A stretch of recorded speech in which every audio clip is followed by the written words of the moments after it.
A horse described in our sources as raw, volatile, and driven by an overwhelming fighting spirit. A horse that just refused to be tamed. Nakayama Festa. And honestly, that description is perfect. He wasn't a dancer, he was a brawler. I love that. And one source used this phrase that just stuck with me. A warrior who bit into the summit. That is so metal. Isn't it? It implies he didn't just want to win, he wanted to conquer. And that really sets the tone for this deep dive. Our mission today is to unpack the career of a horse that, quite frankly, doesn't fit the mold. He wasn't the most consistent, he wasn't the most elegant. No. But he came closer to the absolute pinnacle of world racing, the Prix de l'Arc de Triomphe, than almost any other Japanese horse in history. Which is a massive claim. I mean, you think of the legends that have come out of Japan, Deep Impact or Fev. These horses are practically deities. And yet, this problem child, Nakayama Festa, nearly pulls it off. That's the paradox we're going to explore. We're going to trace that journey from a bloodline famous for being difficult through a really frustrating slump all the way to a rainy day in Paris where he went toe-to-toe with the best in the world. So let's start where all these stories start. The parents. Because in this case, the apple did not fall far from the tree at all. Not even a little bit. In thoroughbred racing, pedigree is everything. It's the blueprint. Nakayama Festa's mother was Dear Wink. Damsire was Tight Spot. But if we're being honest, the headline here, the source of all the chaos and the glory, is his father. The sire. Stay Gold. Stay Gold. Now, for anyone following Japanese racing today, that name is practically royalty. He's one of the most influential stallions of the modern era. But, and this is a huge but, during his own racing days, Stay Gold had a reputation. A reputation for being a handful, right? I've seen some of the old clips. A handful is putting it so mildly. He was infamous, the ultimate problem child, with a notoriously difficult temperament. He had this ferocious fighting spirit, which sounds great on paper. You want a competitor. Of course, you want the will to win. You don't want a horse that's just happy to be part of the herd. Exactly. But with Stay Gold, it was a double-edged sword. That spirit made him unruly. He'd veer off course, fight the jockey, lose focus. It's that, fine line between genius and madness. He was famous for finishing second or third because he'd do something weird right at the end. And Nakayama Festa inherited this. He didn't just inherit it. He, doubled down on it. Sources suggest that among all of Stay Gold's kids, we're talking legends here, Nakayama Festa was considered the most hot-headed, the most purely competitive. But it's interesting because looking at the farm notes, there's a contradiction. The handlers said he was actually pretty calm as a youngster. That's the fascinating part. It wasn't that he was a maniac 24/7. He wasn't kicking down the stall door. It was specifically the racetrack that triggered him. The problem child persona only emerged once he hit that high-pressure environment. So he's the guy who's quiet in the library, but the second you put a jersey on him, he turns into a different animal. Precisely. Yeah. It suggests his volatility was totally linked to his competitive drive. It wasn't just bad behavior. It was a response to the challenge. When the pressure mounted, he didn't fold. He attacked. I love that. He didn't just run, he attacked. So let's see how that played out. He's got this fire. Did it translate to wins immediately? Initially, yeah. It looked like pure talent. His potential was visible right away. As a 2-year-old, he won his debut, which is always a great sign. Mm-hmm. And then he followed that up by winning the G3 Tokyo Sports High Nisei Stakes.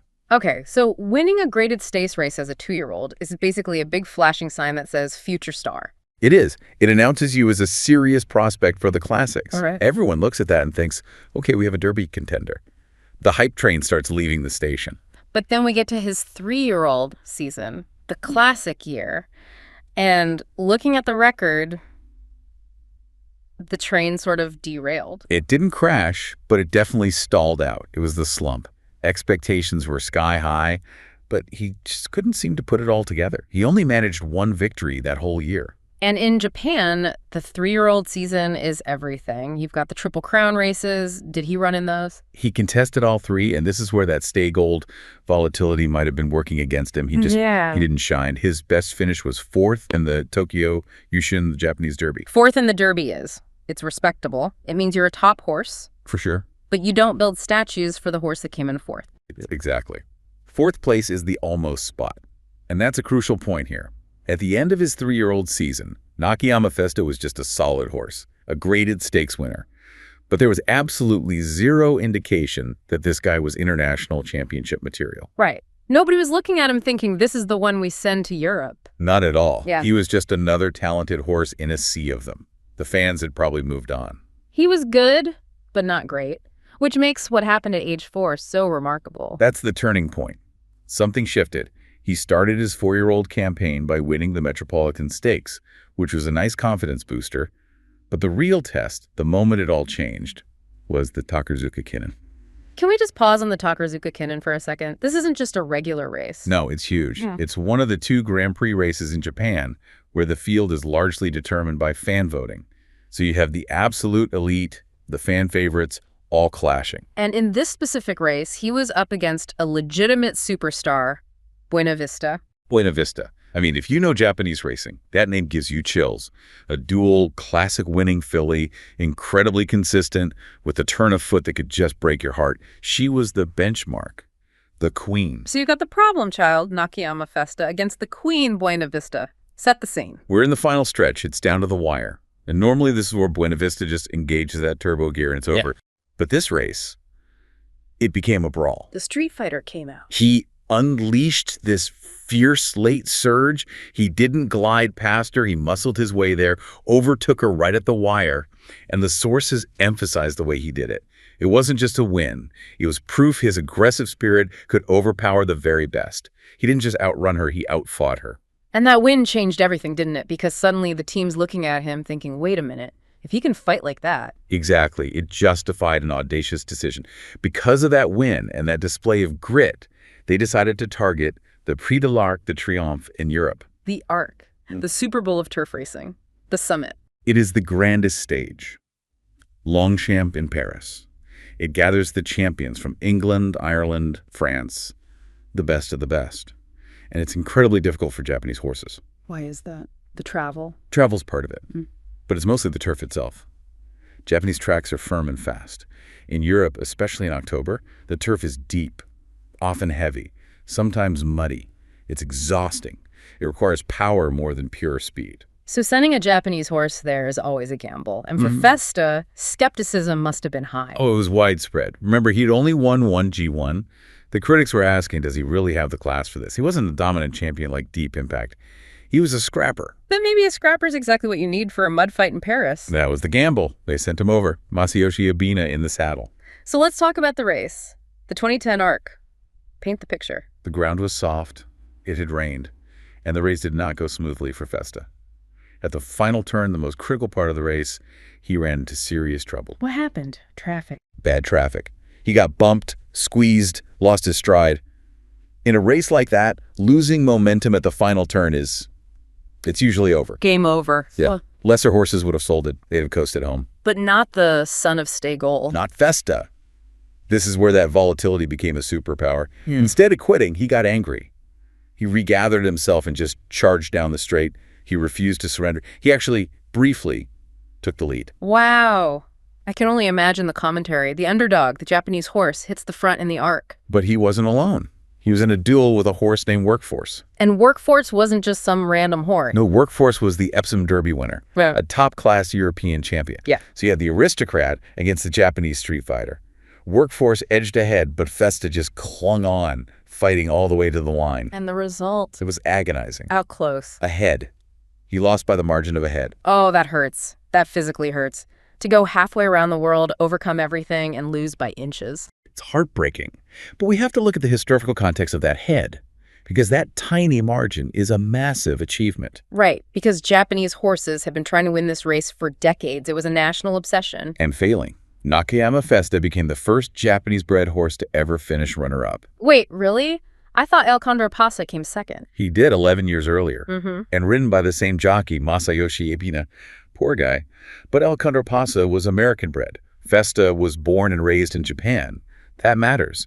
It proved the Japanese system could produce a horse to win on the world's hardest stage.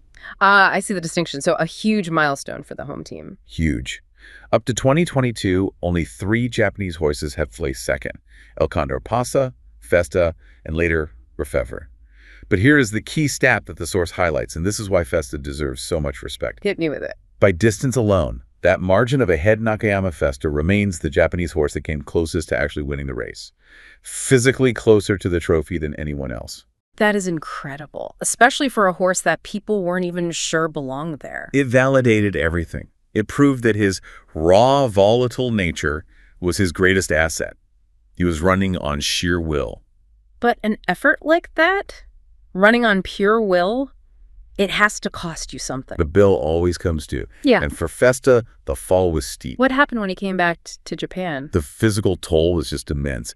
He returned for the Japan Cup, but performed poorly. He didn't have it. And then they discovered an underlying injury. So he basically broke himself trying to win in Paris. Essentially, yes. Yeah. That injury forced a long layoff. Did he ever get back to that level? He tried. They actually went back to Europe the next year for the Arc. They wanted redemption. Yeah. Wasn't the same. The magic was gone. He finished 11th. He was a shadow of himself. And that was the end of his racing career. So he retires, and you assume, okay, G1 winner, Arc runner-up, he's set for a lucrative stud career. He did retire to stud. But this is where the story circles back to the beginning. Remember that stay gold trait? The temper, the craziness. It turns out that volatility is really hard to pass on productively. You know, if you get the fire without the talent, you just get a dangerous horse. And his temperament proved really difficult for his offspring. What kind of issues? Many struggled with similar mental issues, but without the elite speed to justify it, some couldn't even make it to the races because they were so difficult to handle. That's a disaster for a breeder. You pay the fee, you wait, and the horse refuses to even go in the starting gate. Exactly. It's bad business. And because he had no immediate standout winners, his reputation just tanked. He was actually removed from stud duties. Wait, what? So he essentially got fired from his retirement job? He did. It looked like his legacy was just going to fade away. The horse that almost won the Arc but left nothing behind. A really sad ending. But knowing this horse, I feel like there has to be a twist. He doesn't go down quietly. He never does. Just when he was being written off, the story turned. One of his sons, a horse named Ganko, suddenly emerged from nowhere. Ganko, what did he do? He won the G2 Nikki show, a significant graded victory. And that one win forced the industry to pay attention again. It was like Festa saying, I'm not done yet. That prompted his return to stud duties. He clawed his way back in, even as a retiree. But he wasn't finished. In 2020, another offspring, a horse named Babbitt, won 2 graded races. So even in the breeding shed, he's completely unpredictable. Exactly. The theme continues. Beneath the chaos of his bloodline, there was always that raw potential waiting to surface. It's such a consistent narrative. He was never the textbook example of a perfect racehorse. Never. He was never polished. He was never elegant. But on a rainy day in Paris. On that rainy day, he proved something important. He proved Japanese horses could fight with the world's best, not with elegance, but with pure fire. I keep going back to that quote. He didn't just chase the summit, he bit into it. And refused to let go. That image of him battling workforce defines him more than any stat sheet ever could. Thank you so much for watching. If you enjoyed this video, please like and subscribe for more.